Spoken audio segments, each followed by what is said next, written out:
పిల్లలు మనం చదువుకున్న వాక్య భాగము మత్తయి సువార్త 7వ అధ్యాయము 21 నుంచి 27 వచనాలు. మత్తయి సువార్త 7వ అధ్యాయము 21 నుంచి 27 వచనాలు. ఇందులో మనం 3 వచనాలు చూసినట్లయితే 21 నుంచి 23. మత్తయి సువార్త 7వ అధ్యాయము 21 నుంచి 23. ప్రభువా ప్రభువా అని నన్ను పిలుచు ప్రతివాడును పరలోక రాజ్యంలో ప్రవేశింపడు గాని పరలోకమందున్న నా తండ్రి చిత్త ప్రకారము చేయువాడే ప్రవేశించును. ఇక్కడ యేసు ప్రభు వారు స్వతహాగా తన శిష్యులతో మాట్లాడుతూ ఆయన నమ్మిన వారిని, ఆయన మాటలు వింటున్న వారికి ఆయన పలుకుతున్న మాటలు చూసినట్లయితే ప్రభువా ప్రభువా అని పిలుచు ప్రతివాడు పరలోక రాజ్యంలో ప్రవేశించడు. సహజంగా ప్రభువా ప్రభువా అని మనం చాలా సార్లు అంటాము. అయితే పిలిచినంత మాత్రాన, యేసు ప్రభువును ప్రభు అని పిలిచినంత మాత్రాన పిలిచిన ప్రతి ఒక్కరు కూడా పరలోకానికి వెళ్ళారట, పరలోక రాజ్యంలో ప్రవేశించారట. మరి ఏం చేసేవాళ్ళు పరలోక రాజ్యంలోకి వెళ్తారంటే పరలోకమందున్న నా తండ్రి చిత్త ప్రకారము చేయువాడే ప్రవేశించును. పరలోకమందు తండ్రికి ఒక చిత్తం ఉందట. పరలోకమందున్న నా తండ్రి, మనం ప్రార్థన చేస్తాం కదా, పరలోకమందున్న మా తండ్రి నీ నామం పరిశుద్ధపరచబడును గాక, నీ రాజ్యం వచ్చును గాక, నెరవేరును గాక. అంటే మన తండ్రి అయిన దేవునికి ఆయనకు ఒక చిత్తం ఉంది, ఆయనకు ఒక కోరిక ఉంది, ఆయనకు ఒక ఇచ్చ ఉంది. ఆ ఇచ్చ ప్రకారము, ఆయన కోరిక ప్రకారము, ఆయన ఇష్ట ప్రకారము, ఆయన ఉద్దేశం ప్రకారము ఎవరైతే చేస్తారో వాళ్ళే పరలోక రాజ్యంలో వెళ్తారట. అయితే ఆ దినమందు, ఇక్కడ యేసు ప్రభు 2వ వచనంలో చూసినట్లయితే 2వ రాకడలో యేసు ప్రభు వచ్చినప్పుడు లేదా తీర్పు జరిగే సమయానికి అక్కడ ఆ దినమందు అనేకులు నన్ను చూచి, అనేకులు యేసు ప్రభువును చూసి ఏం చెప్తారట? ప్రభువా ప్రభువా మేము నీ నామమున ప్రవచింపలేదా, నీ నామమున దయ్యములను ఎల్లగొట్టలేదా, నీ నామమున అనేకమైన అద్భుతములు చేయలేదా? సహజంగా ఈ దినాల్లో కొన్ని సంఘాల్లో మనం చూసినట్లయితే, అంటే ప్రవచించడము తప్పు అని నేను చెప్పట్లేదు, అలాగని దయ్యములను ఎల్లగొట్టడము కూడా తప్పు అని కాదు, అద్భుతములు ఆశ్చర్య కార్యముల కోసము దేవుని దగ్గరికి వెళ్ళడము తప్పు అని నేను చెప్పట్లేదు. కానీ దేవుని దగ్గరికి వెళ్ళిన తర్వాత అక్కడికి వెళితే నీ నామంతో నీ పేరు చెప్పి పాస్టర్ గారు పిలుస్తారు, నీకేం సమస్య ఆయన చెబుతారు అని ఆకర్షించబడి వెళ్ళే వాళ్ళు చాలా మంది ఉంటారు. అంటే ఇక్కడ మనం చూసినట్లయితే నీ నామమున ప్రవచింపలేదా, దేవుడు ఇలా చెప్పమంటున్నారు నన్ను యేసు ప్రభు నామములో అని కొన్ని చోట్ల కొన్ని కార్యాలు చూడంగానే ప్రజలందరూ చాలా మంది అలా అటువంటి ప్రదేశాల్లో వెళ్తారు. నామమున దయ్యమును ఎల్లగొట్టలేదా, కొన్నిసార్లు మనం చూపిస్తూ ఉంటారు కదా యూట్యూబ్ లో కూడా, దయ్యాలను ఎల్లగొట్టడము. అంటే దయ్యాలు ఎల్లగొట్టడం దేవుని చిత్తము. యేసు నామం అంటే ఆయన నమ్మిన ప్రతి ఒక్కరి పట్ల ఈ కార్యం జరుగుతుందని యేసు ప్రభువే చెప్పారు. అంటే ప్రత్యేకంగా కొద్ది మంది మాత్రమే చేస్తారని ఆయన చెప్పలా. నా నామందు విశ్వసించు వారి పట్ల ఈ కార్యాలు జరుగుతాయని ఆయన చెప్పారు. అంటే నిజముగా యేసు ప్రభు నమ్ముకున్న వారి జీవితాల్లో ఆ కార్యాలు ఈజీగా జరుగుతాయి. కానీ నీ నామమున అద్భుతములు చేయలేదా అంటే వాటిని ఆధారంగా తీసుకొని మేము దయ్యాలను ఎలుగొడతాము, ఇక్కడ ప్రవచనాలు చెబుతారు, ఈ చర్చికి వెళ్తే అద్భుతాలు జరుగుతాయి, ఆశ్చర్యకాలు జరుగుతాయి అని ఆకర్షించబడి వెళ్ళే వాళ్ళు ఉంటారు. అయితే అటువంటి వారిని గురించి ప్రభు చెప్పేటంటే అని చెప్పినప్పుడట, అప్పుడు నేను మిమ్మల్ని ఎన్నడూ ఎరగను, అక్రమము చేయువారులారా నా యొక్క నుండి పొండని వారితో చెప్పారు. ఎన్నడూ ఎరగరంటే నేను మిమ్మల్ని ఎరగను అంటే ఓకే, అది మీరెవరో నాకు తెలియదు అని. ఎన్నడూ ఎరగనంటే, ఎప్పుడు ఎరగలేదంటే సంబంధమే లేదా? ఇప్పుడు యేసు ప్రభుకి ఈ ప్రవచించే వారికి, యేసు ప్రభుకి దయ్యాలు ఎల్లగొట్టే వారికి, యేసు ప్రభుకి అద్భుతాలు చేసే వారికి ఏ సంబంధము లేకపోతే, అసలు యేసు ప్రభువును వారు ఎరగకపోతే ఆయన ఏమై ఉన్నారో అప్పుడు ఎలా అద్భుతాలు ఆశ్చర్య కార్యాలు యేసు నామమున దయ్యాలు ఎల్లగొట్టడం ఎలా జరుగుతుంది? ఒక చోట 7 ఉన్నారట. ఏంటి పౌలు గారు దయ్యాలు ఎల్లగొడితే దయ్యాలు పోతాయా, మేము కూడా వాడతామని చెప్పి యేసు ప్రభు నామంలో చేస్తూ ఉంటే కొన్ని దయ్యాలు కొంచెం పోయి ఉండొచ్చు, కానీ ఆ దయ్యాలు వాడిని పట్టుకొని వాడి బట్టలు చింపేసినాయని మనం చూస్తాము. అయితే సహజంగా మనుషులు ఆకర్షించబడతారు ఇలాంటి కార్యాలు జరిగినప్పుడు. అయితే దేవుడు చెప్పింది ఏంటంటే తండ్రి చిత్తము చేయవాడు ఇక్కడ మనం చదివిన 24 నుంచి 27 వచనాల్లో చూసినట్లయితే తండ్రి చిత్తము చేస్తే జరిగే కార్యం ఏంటంటే, కాబట్టి ఈ నా మాటలు విని వాటి చొప్పున చేయు ప్రతివాడు బండ మీద తన ఇల్లు కట్టుకొని బుద్ధిమంతుని పోలి ఉండును. బుద్ధిమంతుల్లా ఉండాలంటే, లేకపోతే బండ వలె స్థిరంగా ఉండాలంటే, జీవితంలో వచ్చే ప్రతి సమస్యను ఎదుర్కోవాలంటే ఏం చేయాలంటే, నా మాట చొప్పున చేయువారు అని తండ్రి చిత్తము అంటే ఆయన మాట, ఆయన ఇష్టము ఏం చేయాలో.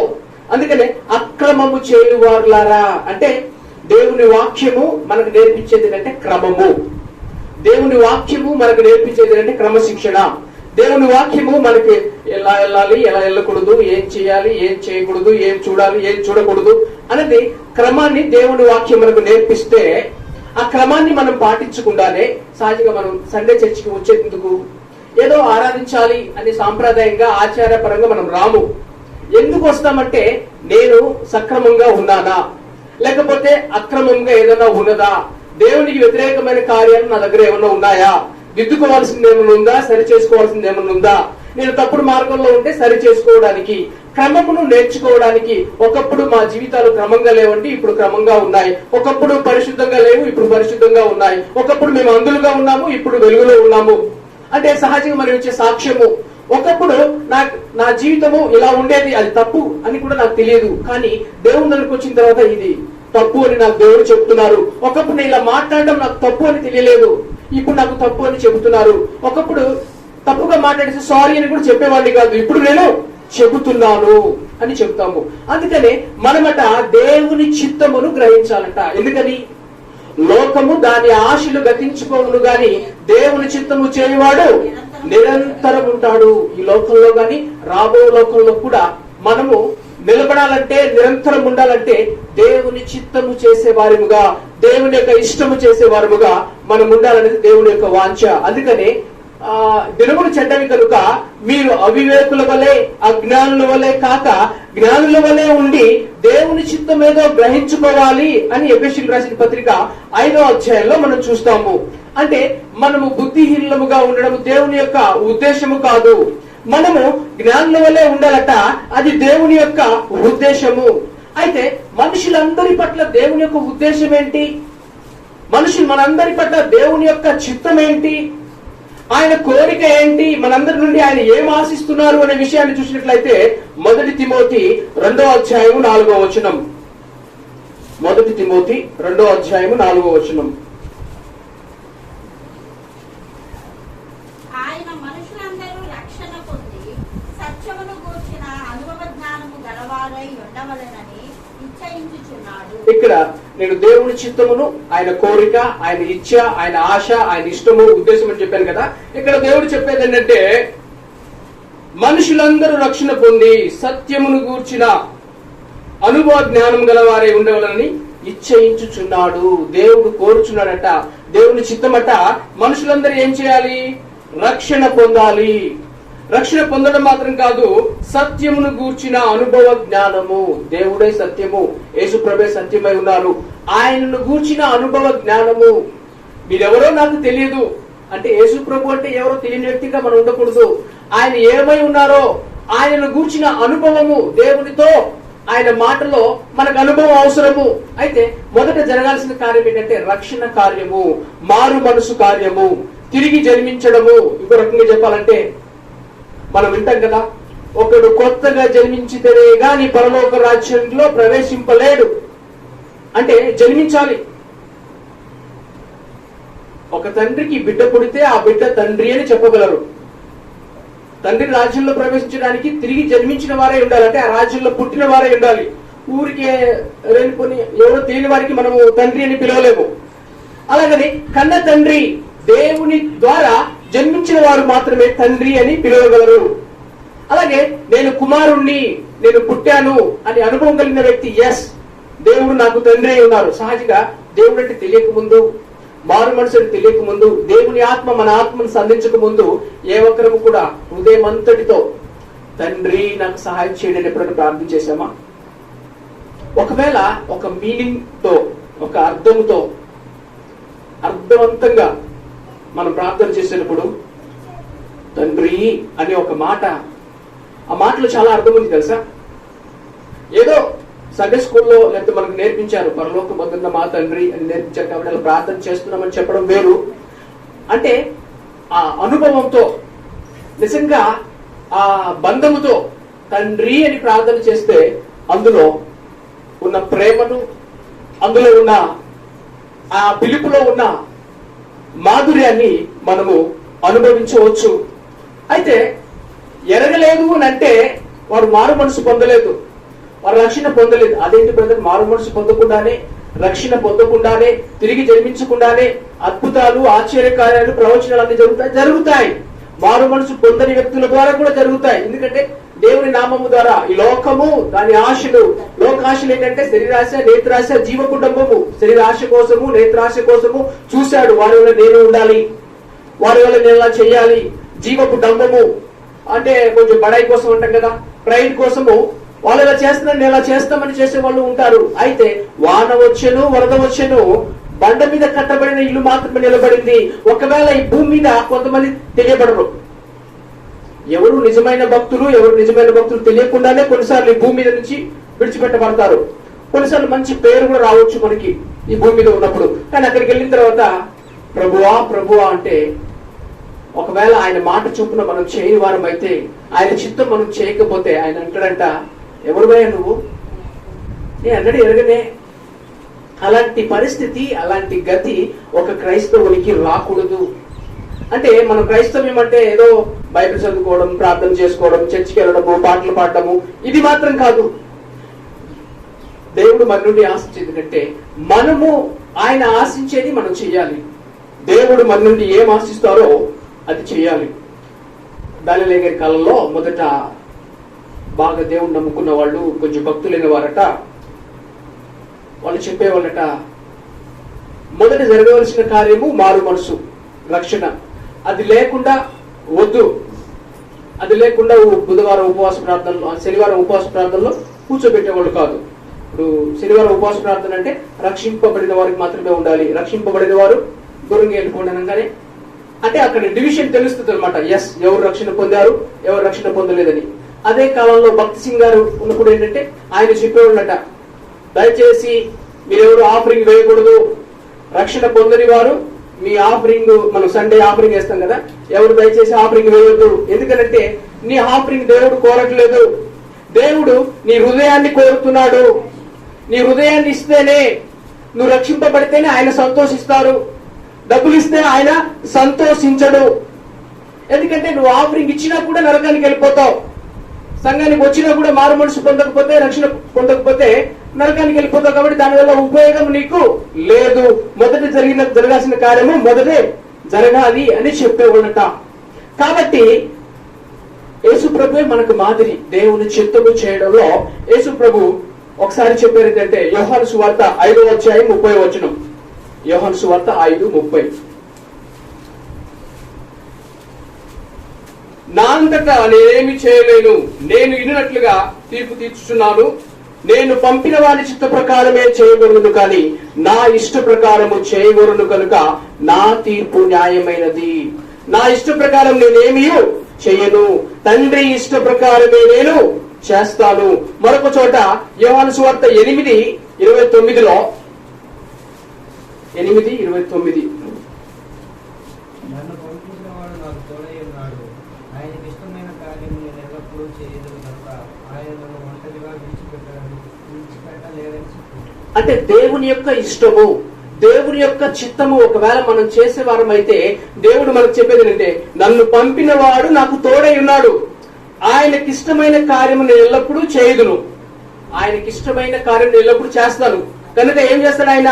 ఆయన నన్ను ఒంటరిగా విడిచిపెట్టలేదని చెప్పాను. అది ధైర్యం. మనం దేవుని చిత్తమును చేస్తే, ఆయన కోరింది మనం చేస్తే, మనకు దేవుడిచ్చే ధైర్యం ఏంటంటే, మనల్ని ఒంటరిగా ఆయన విడిచిపెట్టడు. మొదట నేను దేవుళ్ళకు రావడానికి కొంతమంది బ్రదర్స్ నాకు హెల్ప్ చేశారు. అయితే నేను కాలేజీలో చదివేటప్పుడు జాన్ డానియల్ అని ఒక అన్న ఉండేవాడు. ఆయన యవనస్తుడు. ఆయన మాకు ప్రార్థన కానీ, దేవుని చిత్తమని కానీ, దేవుని ఇష్టమని కానీ ఇవన్నీ నేర్పించారు మొదట్లోనే, యవన కాలంలోనే. Degree first year, second year వచ్చేసరికి అయితే అన్న దగ్గర ఎప్పుడు కూడా బైబిల్, దానిలో గారి జీవజల ప్రవాహముల పుస్తకం, ఎప్పుడు బైబిల్తో పాటు జీవజల ప్రవాహాల పుస్తకం ఎప్పుడు ఉంటుంది అనమాట.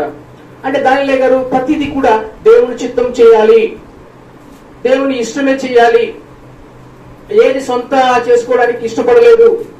కాబట్టి ఆయనకి దానిలో గారన్నా జో గారన్నా చాలా ఇష్టం. కాబట్టి ఎప్పుడు ఆ పుస్తకాలు ఆయనతో ఎప్పుడూ ఉండేవి. అందుకని మేము చదువుతున్న రోజుల్లో కూడా ఏం చదవాలి, ఎక్కడ చదవాలి, ఏ కాలేజీకి వెళ్ళాలి కూడా అన్న మాకు చెప్పేది ఏంటంటే, మీరు దేవుడిని అడగండి, దేవుడు మీకు చెప్తారు. ఒకసారి 2006లో నేను అప్పుడే నా పాపాలు ఒప్పుకుంటూ సరి చేసుకుంటా ఉన్నాను. సరి చేసుకుంటూ లోతుగా పశ్చాత్తాపడుతుంది. నాలో సాక్ష్యం చెప్పడానికి ఒక ఊరికి తీసుకెళ్లారు. అప్పుడు గుంటూరు జిల్లా రేపల్లె పక్కన సింగపాలెం అనే ఊరు. UESI అనే మినిస్ట్రీ ద్వారా అక్కడ చర్చ జరుగుతుంది. అక్కడ ఒక పాస్టర్ గారు పాస్టర్ ఉన్నారు. సాక్ష్యం చెప్పమన్నారు, సాక్ష్యం చెప్పాను.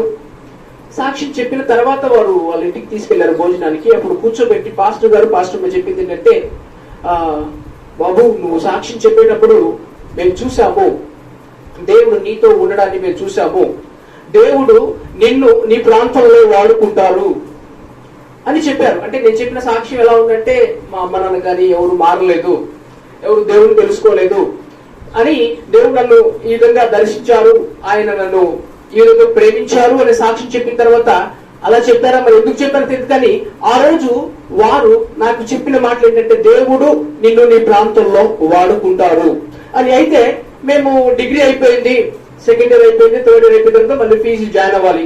జాయిన్ అయినప్పుడు ఏం చదవాలి, కొన్నిసార్లు కాలేజ్ అయిపోయిన తర్వాత వెంటనే ఒంటరి ప్రార్థనకి పొలాలు వెళ్ళిపోయేవాళ్ళం. గంటల తరబడి ఒంటరిగా ప్రార్థన చేసేవాళ్ళం. ప్రభు ఏం చేయమంటారు, తర్వాత మేము ఏం చదవాలని ఆశపడుతున్నావు, లేకపోతే ఏ కాలేజీకి వెళ్ళాలని ఆశపడుతున్నావు, పర్టికులర్ గా దేవుడు పలానా కాలేజీకి వెళ్ళాలి, పలానా చదువులు చదవాలి అని దేవుడు మాట్లాడారు.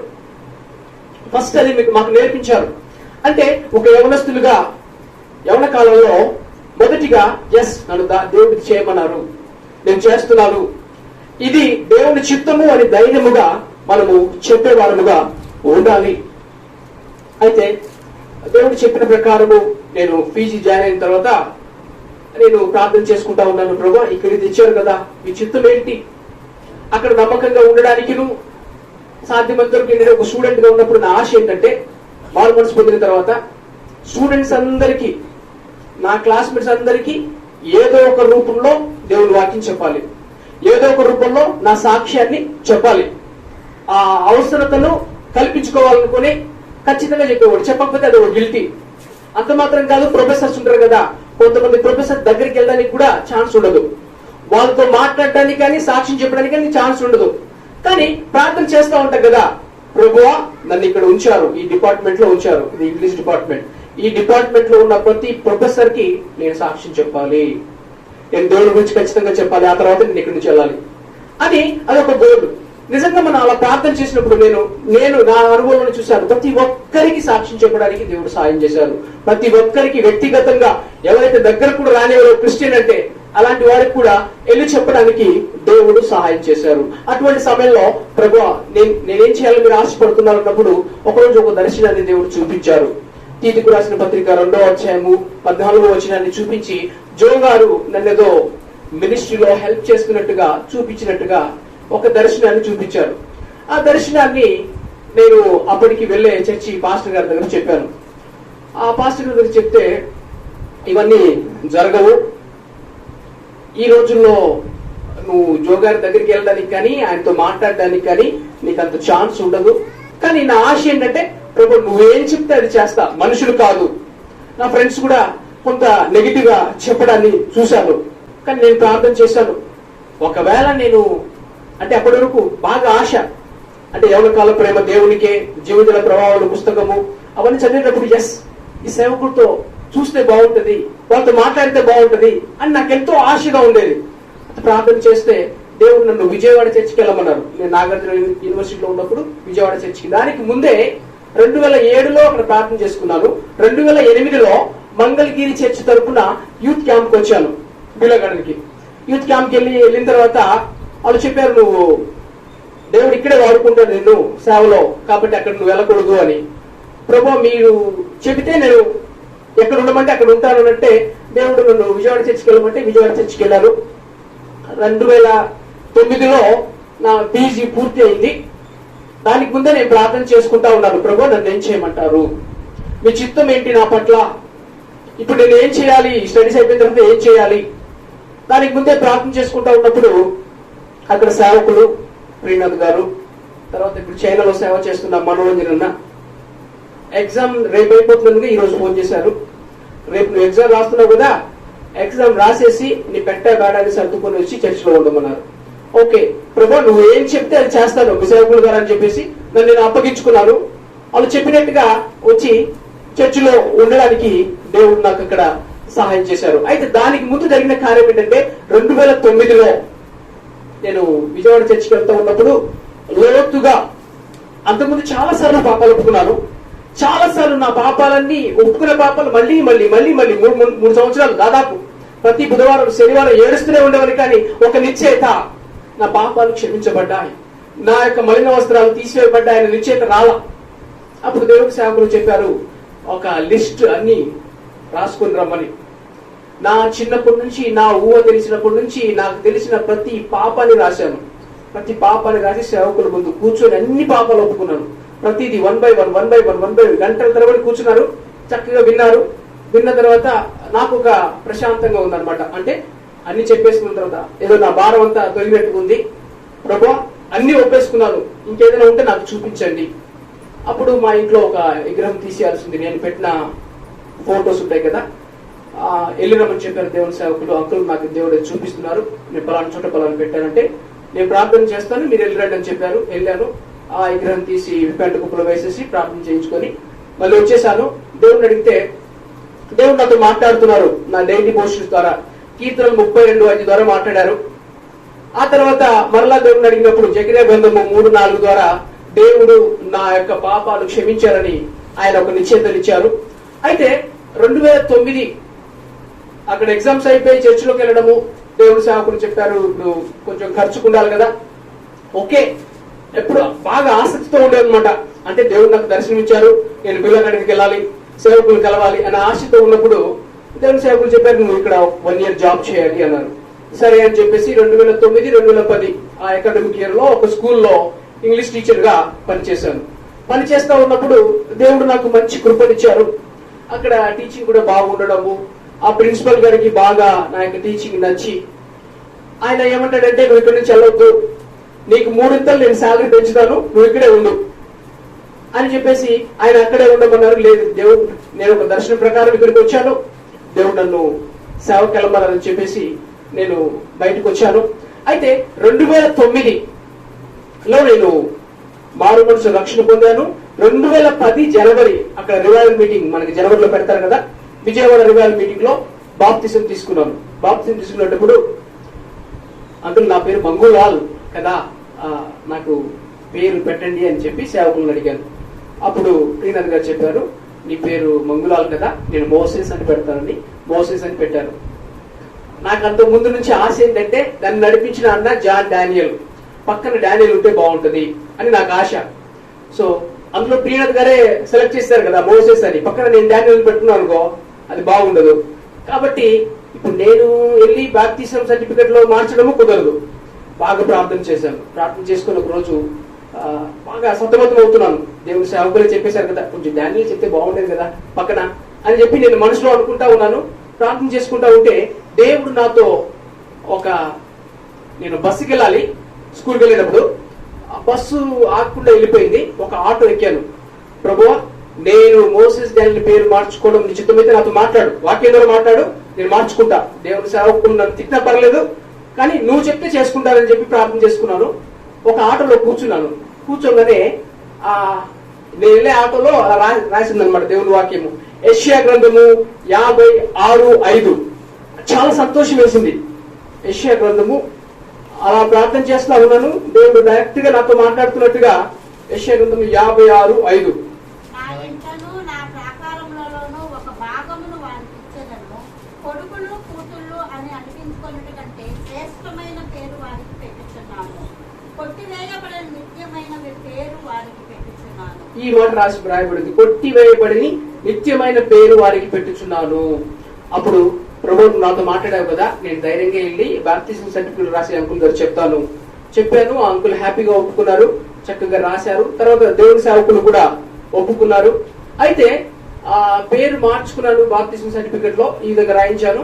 వెంటనే గెజిట్ లో మార్చడానికి మళ్ళీ 1 మంత్ కూడా అవ్వలేదు, మార్చి మాసంలోనే గెజిట్ లో కూడా నా పేరు మోసెస్ డానియల్ గా మార్చుకోవడానికి దేవుడు సహాయం చేశారు. అయితే పేరు మార్చుకునే విషయంలో పలు చోట్లకి వెళ్ళవలసి ఉన్నప్పుడు కూడా చక్కగా దేవుడు నన్ను నడిపించారు. అక్కడ కూడా సాక్ష్యం చెప్పే విధముగా దేవుడు నాకు సహాయం చేశారు. అయితే 2010 మే 22వ తారీఖున నేను బైబిల్ కాలేజీలో జాయిన్ అయ్యాను.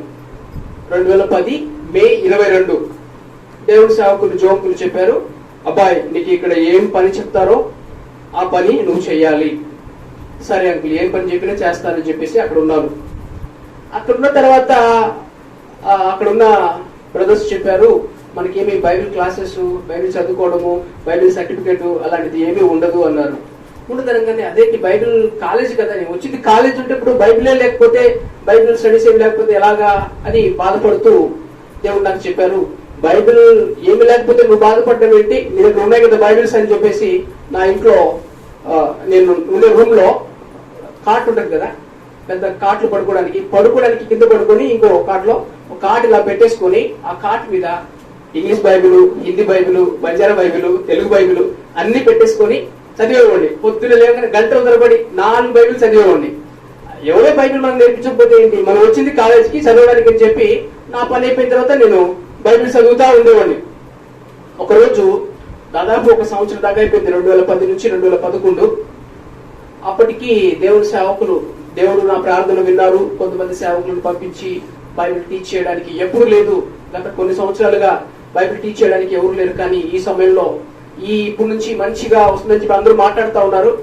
అయితే ఒకరోజు కన్నీళ్లతో ప్రార్థన చేసుకుంటా ఉన్నాను, అదే ప్రభువా నీ చిత్తమని నీ దర్శనం ఇచ్చి నన్ను పంపించారు, నాకేమో నా సమయం వేస్ట్ అవుతున్నట్టు అనిపిస్తుంది, ఏం చేయమంటారని చెప్పి బాగా ఏడుస్తూ ఉన్నప్పుడు ఒక ఫోన్ కాల్ వచ్చింది. ఫోన్ కాల్ వస్తే అప్పుడు చెప్పారు, గుజరాత్ లో విల్సన్ పార్క్ గారి దగ్గర ఉన్న సురేంద్ర అన్న, ఆయనకి పెళ్లి అవుతుంది కాబట్టి ఆయన్ని చూసుకోవడానికి ఎవరో ఒక కొంచెం హిందీ తెలిసిన వాడు కావాలంట, కాబట్టి మీరు ఉండాలి అన్నారు. అని నేను ప్రార్థనలో ఉన్నాను, కన్నీళ్ళతో. అప్పుడే ఆ న్యూస్ రాగానే, ప్రభువా నా ప్రార్థన ఆలకించావు, వెంటనే నా ప్రార్థన ఆలకించావు కాబట్టి నీకు స్తోత్రం అని అలా అనుకుంటున్నాను. ఈ లోపల 2-3 అన్నవాళ్ళు వచ్చారు. ఏ తమ్ముడా నువ్వు ఎప్పుడు వచ్చావు తమ్ముడా? 1 year అయింది. నువ్వు 1 year వచ్చి అప్పుడే తప్పించుకుందాం అనుకుంటున్నావు, మేము సీనియర్స్ ఇక్కడ ఉన్నాము కాబట్టి సీనియర్స్ ని పంపిస్తాము, నువ్వు వెళ్ళకూడదు అన్నారు. నేను అనుకున్నాను, నేను ప్రార్థన చేస్తున్నాను, కన్నీళ్లతో నేను ప్రార్థన చేసినప్పుడు నాకు సమాధానం వచ్చింది, ఖచ్చితంగా ఇది నెరవేరుతుంది. నేను విల్సన్ గారి దగ్గర, అప్పుడు ఏంటంటే విల్సన్ పాల్ గారు ప్రిన్సిపల్, దేవుడి సేవకులందరికీ ఆయన తరఫు ఇచ్చారనమాట. సో ఆయన దగ్గరికి వెళ్ళాలని ఆశ, కానీ అప్పుడు తప్పించబడ్డాను. సరే అనుకున్నాను. ఆ రోజుల్లో 2012, 2013 సమయానికి క్లాసులు జరుగుతూ ఉన్న సమయంలో పీటర్ ఇక్బాల్ గారు ఎస్వి జోబ్ అంకుల్ అని ఉండేవాళ్ళు. ఎస్వి జోబ్ గారు అంటే విల్సన్ అంకుల్ వాళ్ళ బావగారు. సో ఆయన అక్కడ కాంపౌండ్ చూసుకునేవాళ్ళు. ఆ అంకుల్ ఎప్పుడు నన్ను పిలిచి నా ఆసక్తి చూసి, ఏమయ్యా ఇంత ఆశతో ఇంత ఆసక్తిగా ఉన్నావు, ప్రార్థన చేయనేవాళ్ళు. దేనికి అంకుల్? నీ పెళ్లి కోసం ప్రార్థన చేయా అన్నారు. ఎందుకు అంకుల్? కూర్చోబెట్టుకున్నారు.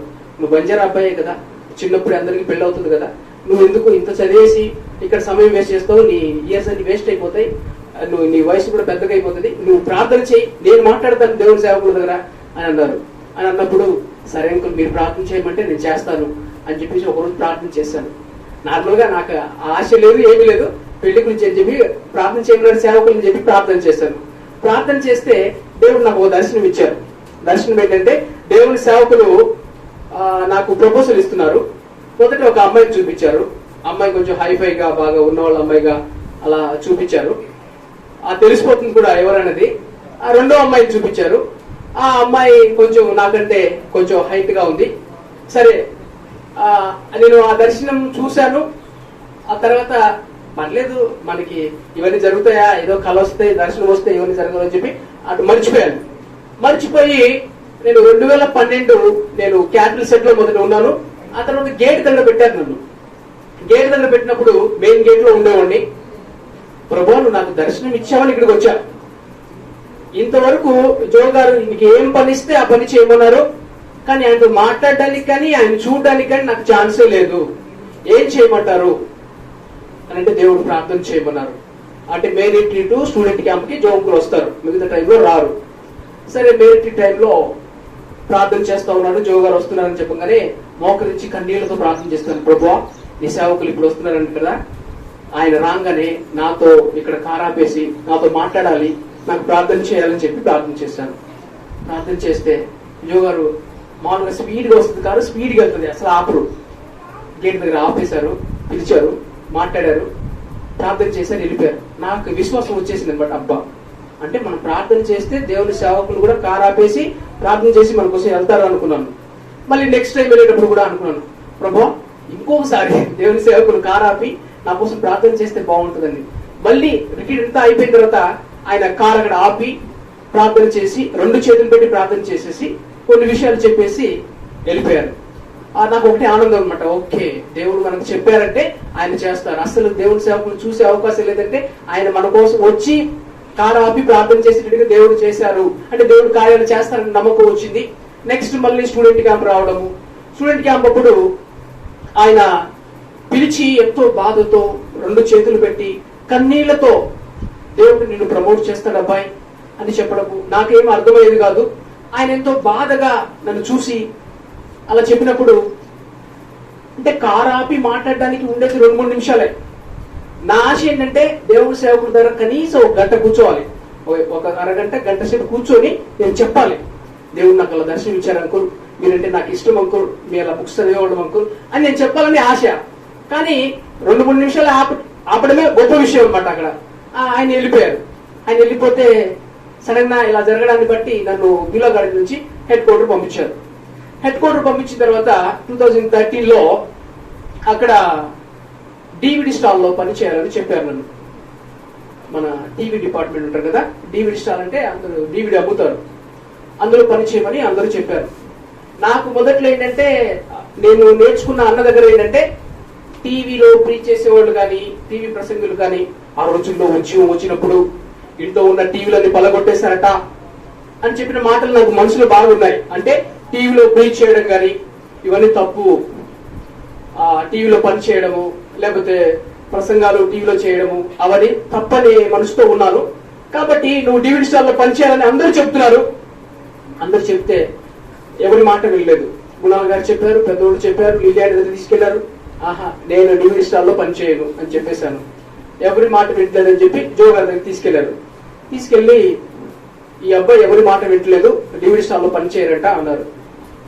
జో గారు అందరినీ తిట్టేసి నన్ను కూడా తిడతారు అనుకున్నాను. అందరినీ ఆయన తిట్టి నన్ను పిలిచి నేను ప్రార్థన చేస్తాను, రేపు నీకు చెప్తాను నువ్వు చేయాలా వద్దని చెప్పారు ఆయన. అది నాకు చాలా ఆనందం ఇస్తుంది. ఓకే దేవుని సేవకులు నా కోసం ప్రార్థన చేసి ఆయన చిత్తాన్ని చెప్తా అన్నారని చెప్పేసి సంతోషించాను. దేవుని సేవకులు చెబితే అది దేవుని చిత్తము. ఎందుకంటే నాకు మనసులో ఏముంది, DVD స్టాల్లో టీవీ ఇలాంటి పని చేయడం తప్పు అని ఉంది. కానీ దేవుని సేవకులు చెప్తే నేను చేస్తానని చెప్పి అప్పుడే నిశ్చయించుకున్నాను. నెక్స్ట్ రోజు దేవుని సేవకులు చేయమని చెప్పారు. చెప్పిన తర్వాత నేను DVD స్టాల్లో పని చేయడానికి ఇష్టపడ్డాను. అయితే దేవుడు నాకు ఇచ్చిన కృప ఏంటంటే 2014 అంటే జోంకుల యొక్క చివరి ప్రసంగాలు, జాన్ డానియల్ ఉన్న వాళ్ళ యొక్క మొదటి ప్రసంగాలు, అంటే జోంకుల్ చివరి ప్రసంగాలు, జాన్ అన్న మొదటి ప్రసంగము అంటే ఆయన సేవకుడికి రావడం.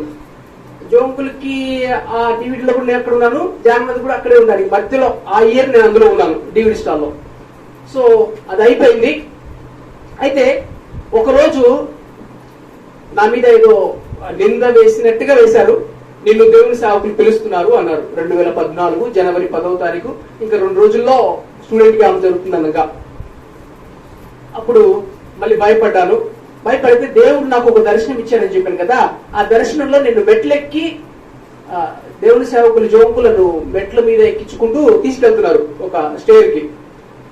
అయితే జోంకులు ఫస్ట్ ఫ్లోర్ లో ఉన్నారు. నన్ను అక్కడ వెళ్ళమన్నారు. నేను మెట్లు ఎక్కుతా ఉంటే ఒక సైడ్ ఏమో భయం, ఎందుకు పిలుస్తున్నారండి, ఇంకో సైడ్ ఏమో 2007లో దేవుడు నీకు చూపించారు కదా, ఈ రోజు నువ్వు అన్ని చెప్పేసాయి దేవుని సేవకుల దగ్గర, నీ దర్శనము, నీ దేవుడు ఏమేమి చెప్పారు మొత్తం చెప్పేసాయి అని అనిపించింది. ఓకే ప్రభువా, నువ్వు చెప్పింది నెరవేర్చబోతున్నావు కాబట్టి నేను అన్ని చెప్పేస్తానని చెప్పేసి ఆడ కూర్చున్నాను. పిలిచారు, కూర్చోబెట్టుకున్నారు. చక్కగా నువ్వు ఏం చెప్పాలనుకుంటావు అంతా చెప్పు అబ్బాయి అని చెప్పి కూర్చున్నాడు. కూర్చుంటే అంకుల్ ఇలా ఇలా దేవుడు నాకు చెప్పారు, దేవుడు నాకు ఒక దర్శనం ఇచ్చారు అంకుల్, ఇలా జరుగుతుంటే దేవుడు నన్ను ఇలా రమ్మన్నారు, నిన్ను చూడాలని ఆశ చాలా రోజులుగా అనుకున్నాను కానీ నాకు కుదరలేదు అంటే ఆయన బాగా ఏడ్చేసి కన్నీళ్లతో, దేవుడు నీకు దర్శనం ఇచ్చారు అబ్బాయి, నువ్వు నమ్మకంగా ఉండు. అబ్రహాంకి ఏం చెప్పాడు? అబ్రహామా, నేను నీ కేడమని, భయపడకుము, దేవుడు నీకు కేడముగా ఉంటారు, నీకు వ్యతిరేకంగా అందరూ లేవచ్చు ఇక్కడ కానీ గులహట్లో కానీ నువ్వు నమ్మకంగా ఉండు అని చెప్పి ఆయన ప్రార్థన చేసి ఆయన పంపించేశారు. పంపించి వేసిన తర్వాత ఆయనకి మెయిన్ అయిపోయింది, జనవరిలో అయిపోయింది. తర్వాత ఆరోగ్యం సరిగా అంకుల్కి అంత బాగలేకపోవడం వల్ల ఆయనకు ఒక బెడ్ రెడీ చేశారు. ఆ రోజుల్లో ఒక రోజు నేను రిసెప్షన్ లో ఉండగా లిల్లీ ఆంటీ ఫోన్ చేశారు, హెల్ప్ చేయాలి, ఆ బెడ్ అంకుల్ని పడుకునేటప్పుడు హెల్ప్ చేయాలని చెప్పి పిలిచారు. పిలిస్తే వెళ్ళాను. వెళ్ళిన తర్వాత జోకులు చూశారు. చూసిన వెంటనే ఆయన చేతులు పట్టుకుని లిల్లీ ఆంటీతో చెప్పారు, ఈ అబ్బాయి నాకు కావాలి, ఈ అబ్బాయి ఇక్కడే ఉండాలి, ఎక్కడికి వెళ్ళకూడదు. అదేంటి ఈ అబ్బాయి నీతో ఎలా ఉంటాడో, ఈ అబ్బాయికి వేరే పని ఉంది, నీకు వేరే వాళ్ళు అపాయింట్ చేస్తారు అని అంటే లిల్లీ ఆంటీ దగ్గర జోకులు చెప్పారు, ఈ అబ్బాయితో నేను మాట్లాడాలి, ఈ అబ్బాయి దగ్గర నేను చాలా విషయాలు చెప్పాలి, కాబట్టి ఈ అబ్బాయి నాతోనే ఉండాలి ఈ రోజుల్లో అని చెప్పేసి జోకులు మరలా లిల్లీ ఆంటీని బతిలాడారు. కానీ ఆంటీ ఏమో నో అంటది, అంకుల్ ఏమో నాకు ఈ అబ్బాయి కావాలంటారు. వాళ్ళిద్దరి మధ్యలో కాసేపు సంభాషణ జరిగిన తర్వాత ఆ బెడ్ మార్చేసాము.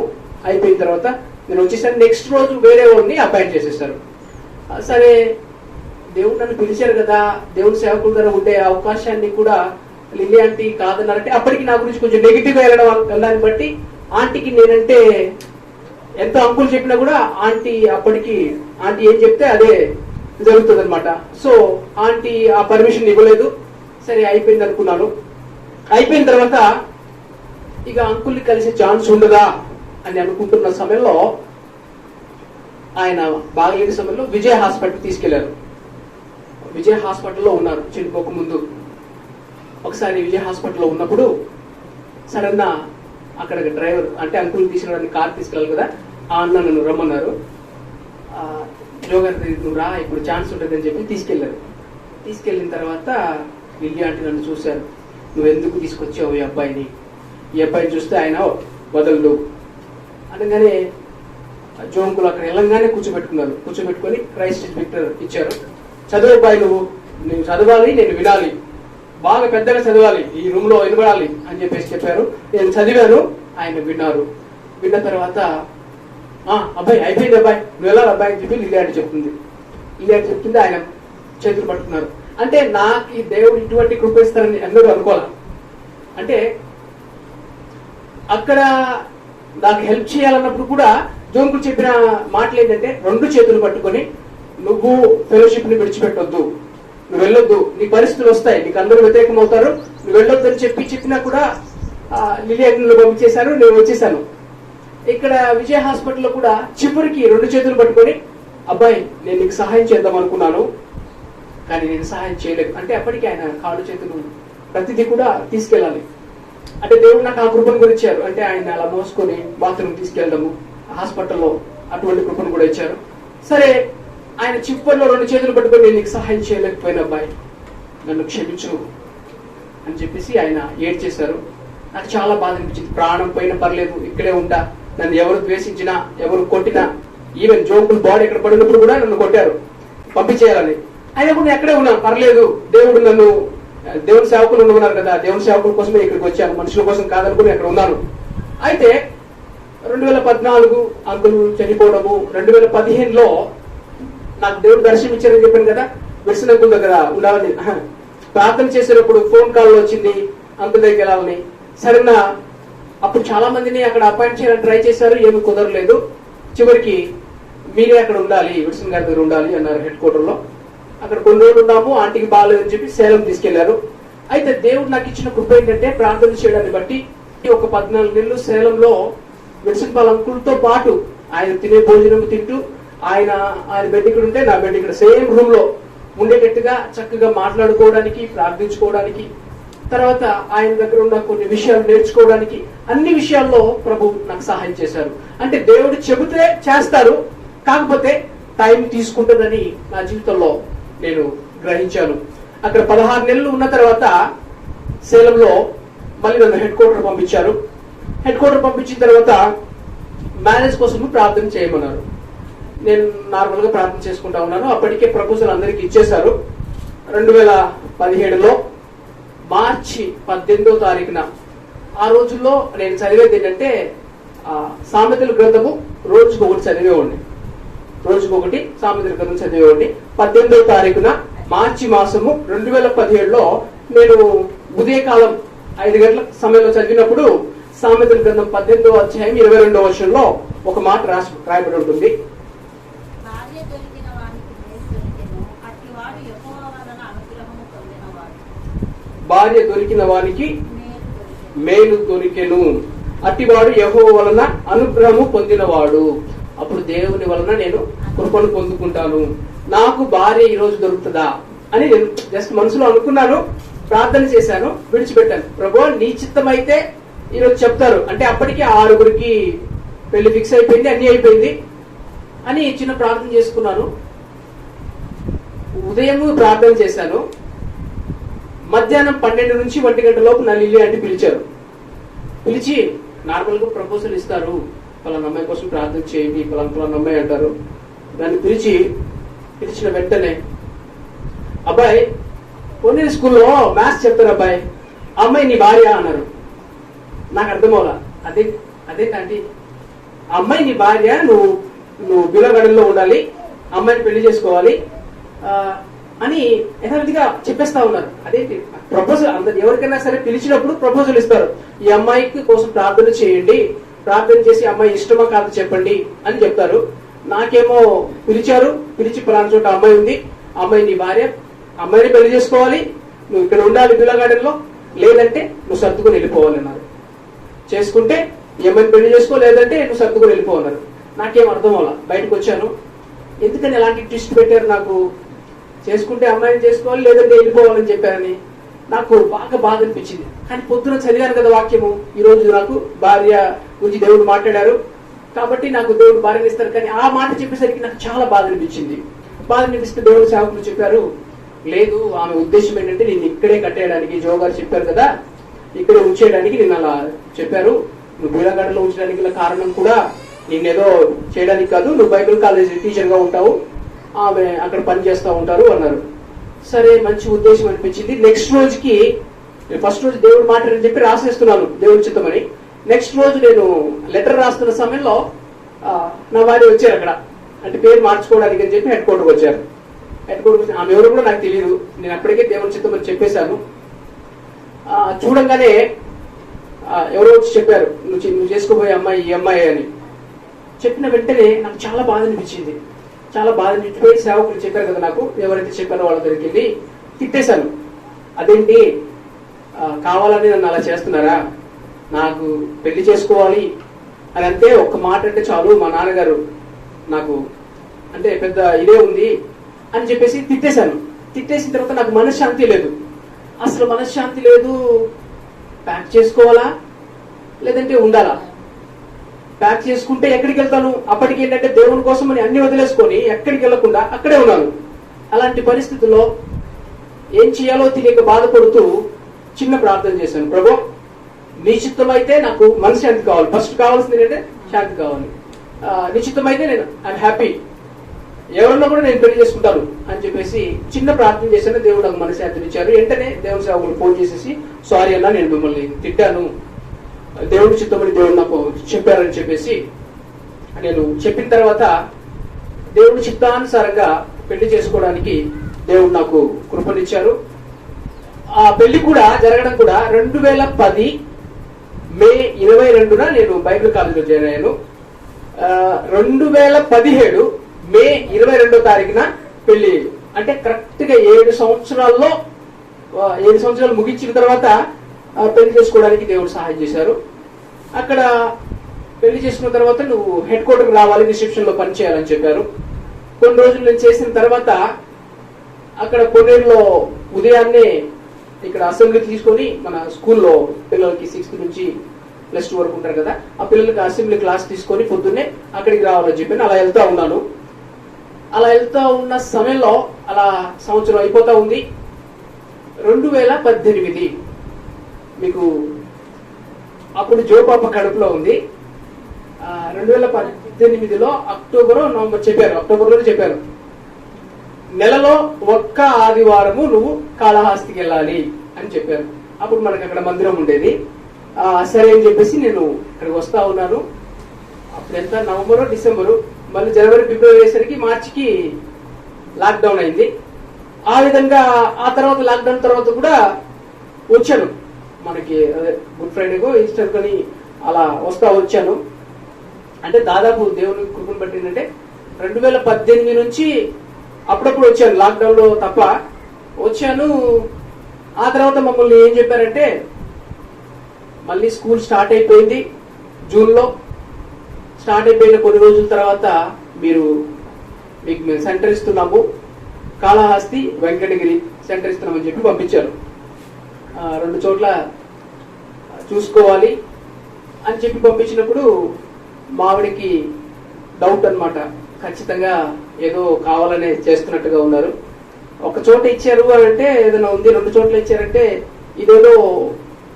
కానీ అప్పుడున్న పరిస్థితి ఏంటంటే ఎవరైనా చెప్పిన మాట వినకపోతే వినలేదు అని ఒక మచ్చ వేసేస్తారు. సరే మన ఎందుకు దేవుని సేవకులు చెప్తున్నారు చేద్దాము.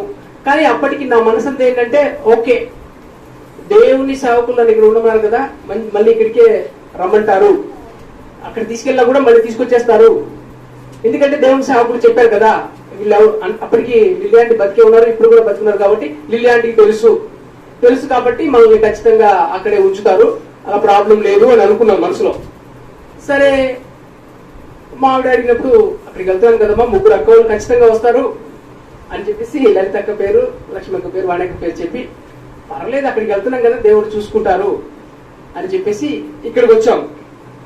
ఇక్కడ మాకు చెప్పిన తర్వాత కూడా నేను ఒంటరిగానే వచ్చాను. జూలైలో కూడా అక్కడ సేవకుల మీటింగ్ కి జానన్న కలిసి ప్రార్థన చేయించుకుని జానన్న మమ్మల్ని వెళ్ళమని చెప్తే జూలై 30కి మేము ఇక్కడికి వచ్చాం 2021. ఇక్కడికి వచ్చిన తర్వాత జస్ట్ 7 రోజులు అయింది. ఇక్కడ ఇదే రూమ్ లో దేవుడు నాకు చెప్తున్నారు, ఒక 7 రోజుల తర్వాత ఆగస్టు 7వ తారీఖు 6వ తారీఖు నిన్ను 1 సంవత్సరంలో ఇక్కడ నుంచి కదలాలి అన్నారు. 1 సంవత్సరంలో ఇక్కడ నుంచి కదలాలనగానే నేను మావాడికి చెప్పాను, నిజంగా దేవుడు మనల్ని చెప్తున్నారు, వచ్చి 7 రోజులు కూడా అవ్వలేదు, అప్పటికి చాలా కష్టంగా ఇక్కడికి వచ్చాము, ఆ దేవుడు మనల్ని ఇక్కడ నుంచి వెళ్ళమనగానే ఆమెకి అదే నేను చెప్పాను కదా, అక్కడి నుంచి కదలకూడదని చెప్పాను కదా, అక్కడి నుంచి కదిలి ఇక్కడికి వచ్చిన తర్వాత మళ్ళీ ఇక్కడి నుంచి కదిలి ఎలా వెళ్ళింది ఫ్యామిలీగా అని చెప్పి, ఏం లేదు దేవుడు చెప్పారంటే ఆయన ఏదో ఒక రూపంలో ఎక్కడికో ఒక చోట తీసుకెళ్తారు అని నమ్మాను. సాధ్యమైనంత వరకు దేవుడు మనల్ని ఇక్కడ ఉంచారు అని తెలిసిన తర్వాత కూడా సహాయం ఏంటంటే నేను కాముగా కూర్చునే వ్యక్తిని కాదు. అందరూ నన్ను ఆపేసినా కూడా, ఈవెన్ హెడ్ క్వార్టర్లో నువ్వు సువార్త చెప్పకూడదన్నా కూడా రోడ్లు వెంబడి తమిళనాడైనా సరే అన్ని చోట్ల వెళ్తాను. అలాంటిది దేవుడు మనకి ఇక్కడ కాదు ప్లేస్ అని చెప్పిన తర్వాత ఎంత ప్రయత్నం చేసినా కూడా లోపల మాట్లాడుతూ ఉంటాడు దేవుడు, ఎస్ ఈ ప్లేస్ నీది కాదు, నువ్వు ఇంకో ప్లేస్కి వెళ్ళాల్సిందే అని దేవుడు ప్రతిసారి బాధ అనిపించదు. కానీ దేవుడు చెప్పారు తప్పదు అని అనుకున్నాను. సరే అదంతా అయిపోయిన తర్వాత 1 సంవత్సరం కూడా అవలా, సంవత్సరం అయింది. మేరింటికి వెళ్ళాము 22 కదా, మేనే మళ్ళీ మేము జూలైలో వచ్చాం కదా, సంవత్సరం కూడా అవలా, 10 నెలలే అయింది. అక్కడ నుంచి మీరు షిఫ్ట్ అవ్వాలి అన్నారు కదా, ఇక్కడ నుంచి వెళ్ళాలి అన్నారు. కానీ ఎప్పుడు ఈ థాట్ కూడా లేదనమాట. అంటే పంపిస్తారు, ఈ ప్లేస్ నుంచి ఇంకో ప్లేస్ పంపిస్తారు, అంటే ఇంకో చోట సెంటర్ ఇచ్చి పంపిస్తారు, ఊరికే పంపించరు. మా కళ్ళ ముందు నేను చూసిన అనుభవం కానీ ఎవరికైనా జరిగిన అనుభవం కానీ ఏంటంటే ఓకే, ఒక ప్లేస్ నుంచి ఇంకో ప్లేస్ పంపిస్తారు, ఏదో ఒక చిన్న సెంటర్ ఇస్తారు, లేదంటే పెద్ద సెంటర్ ఇస్తారు, వాళ్ళకి నచ్చితే అలా పంపిస్తారని తెలుసు. కానీ ఏమి లేకుండా ఖాళీ చేసి పంపిస్తారనగానే నాకు ముందే తెలుసు, పంపిస్తారని ముందే తెలుసు. నేను మా వాడికి చెప్తూనే ఉన్నాను, నిజమే ఇక్కడ నుంచి మనం కదిలిస్తారు ఖచ్చితంగా. అయితే ఆమె కొంచెం అది డైజెస్ట్ చేసుకోవడం కష్టమైంది. అట్ ద సేమ్ టైం అప్పుడే 20వ తారీఖు ఇక్కడ అబ్బాయి పుట్టడము, నేను అక్కడికి రావడము, ఆ సమయంలో జరిగేసరికి చిన్న అబ్బాయి, ఇవన్నీ చూసినప్పుడు మా నాన్నగారు కూడా ఇక్కడే ఉన్నారు. మా నాన్నగారు దగ్గర చెప్పారు ఇలా ఇలా జరిగిందని. అంటే వాళ్ళు దేవుడు నమ్ముకోలేదు కదా. మన దేవుడు నమ్ముకున్న వాళ్ళకంటే ఇది ట్రైనింగ్ నానా, ఇది తరపిది నానా, ఇలాగే ఉంటది, ఇలాగే చేస్తారు, నాకు అంతకుముందు అన్ని అలవాటే కాబట్టి ఒక స్టూడెంట్ గా ఒంటరిగా నన్ను ఎక్కడ పెట్టినా కూడా నేను అక్కడ ఉంటా. కానీ ఇప్పుడు ఫ్యామిలీ అయిపోయింది. అట్ ద సేమ్ టైం నాన్న వాళ్ళు కూడా చెప్పేశాను ఇలా జరిగింది నాన్న అని. మళ్ళీ వాళ్ళు అడుగుతారు ఏమైందిరా, ఇన్ని సంవత్సరాలు ఉన్నావు కదా. నార్మల్ గా ఇప్పుడు మనం చదువుకున్న పిల్లల్ని అంత చదువు చదివించి చివరికి ఏమి లేకుండా 10 సంవత్సరాలు 12 సంవత్సరాలు గాలి చేసి శూన్యం చేశారనుకో, ఎవరు ఒప్పుకోరు. అది ఎవరికి ఏం చెప్పుకోలేక చాలా బాధపడి సరే వెళ్ళాము, హైదరాబాద్ వెళ్ళాము. హైదరాబాద్ వెళ్ళి అక్కడ కుదరలేదు, అక్కడ జాబ్ కుదరలేదు, పాలు ఇవ్వడానికి అబ్బాయికి పర్మిషన్ వాళ్ళు ఇవ్వలేదు. మళ్ళీ ఇక్కడికి వచ్చాము. ఇక్కడికి వచ్చిన తర్వాత కూడా దేవుని సేవకుడు చెప్పారు, ఏదైనా తప్పు చేసి ఉంటే తప్పు చేశారు కాబట్టి పంపించేస్తారంటారు, మీరేం తప్పు చేయలేదు కదా, మళ్ళీ జూలైలో జరుగుతుంది, అక్కడికి వెళ్ళండి, సేవకుల దగ్గర మాట్లాడండి, వాళ్ళు ఏదైనా చెప్తారు అన్నారు.